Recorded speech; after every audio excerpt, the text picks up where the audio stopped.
போது நூலை பெற்றுக்கொண்ட நம்முடைய வணக்கத்திற்குரிய பாடவதற்குரிய நடிகை, நல்ல பாடக்கூடியவங்க, இன்றைக்கும் ஜி தமிழில் நடுவராக இருக்கிறார்கள். எல்லா திறமைகளும் ஒருங்க பெற்ற, அதோடுமல்ல பேக்ரவுண்டு அவங்க பின்னணி குரலும் கொடுக்குறாங்க. விஸ்வரூபத்தில் கூட அவங்களுடைய குரல் இருக்குது. அந்த இவங்களுக்காக பூஜா குமாருக்காக அவங்களுடைய குரல் தான் அது. ரொம்ப அற்புதமான திறமைகளை கொண்டிருக்கக்கூடிய அபிராமி அவர்கள் இப்போது பேசுவார்கள். வாங்க.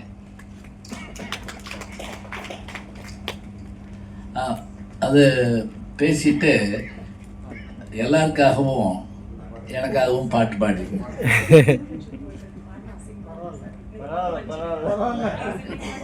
அது நாங்கள்ல கவலைப்படணும். நீங்க ஒன்றும் இல்லை, சும்மா பாடுங்க. லிங்கசாமி சாருக்கு தெரியும் அவர் என்ன இந்த விழாக்கு இன்வைட் பண்ணோன்னு அபிராமி பேசுற மாதிரி இல்லையா, வேற யாரோ வச்சு டூப் வச்சு பேசுறீங்களான்னு கேட்டார். அந்த அளவுக்கு செஸ்ட் இன்ஃபெக்ஷன் இல்லைன்னா அது கேப்ல இருந்தா ஒரு பாட்டு போட்டு விடுங்க. லிப்சிங்க் வேணா பண்ணிடுறேன். இல்ல, முடிஞ்சா பாடுங்க, ஒண்ணல உங்களுக்கு சிரமம் இல்லாம நீங்க பாடலாம். மேடையில் அமர்ந்திருக்கும் அனைவருக்கும் வணக்கம். விழாவுக்கு வந்திருக்கும் நண்பர்களுக்கு வணக்கம். மேடையில் இருக்கிறவங்க எல்லாருமே ஜாம்பவான்கள், மொழி மேல் அவ்வளோ பாண்டித்யம் உள்ளவர்கள். அவங்க முன்னாடி நான் மழலை மாறாத குழந்தை தான்.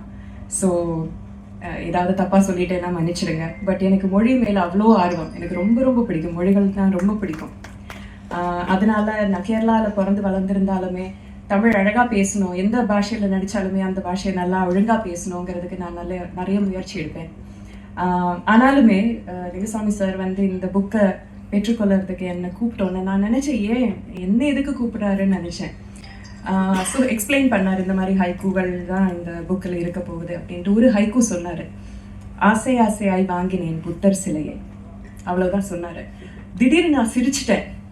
அவர் உடனே சொன்னார், நீ சிரிச்ச இல்லையா, நீ புரிஞ்சுக்கிற அறிவு உனக்கு இருக்கு, அதனால தான் இந்த புக்கை வாங்கிக்க நான் கூப்பிட்டேன் அப்படின்னு சொன்னார்.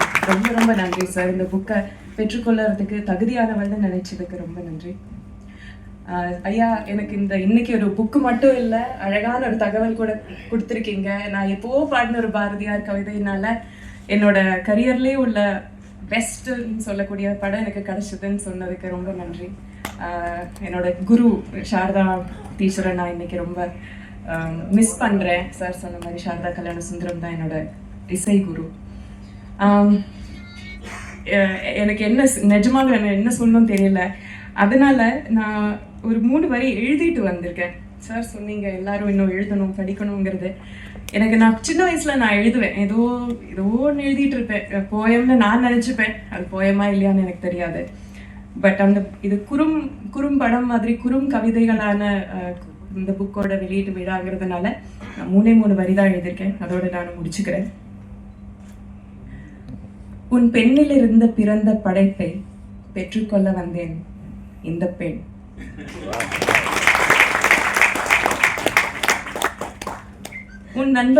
என் நண்பனின் முனைப்பு என் பெண் முனையை கிறுக்க வைத்தது. சிலந்தி வலைகளில் நூலுக்குள் சிக்கி கிடந்த என் கற்பனையை பிரித்தெழுப்பிய உன்னுடைய இந்த நூலுக்கு நன்றி.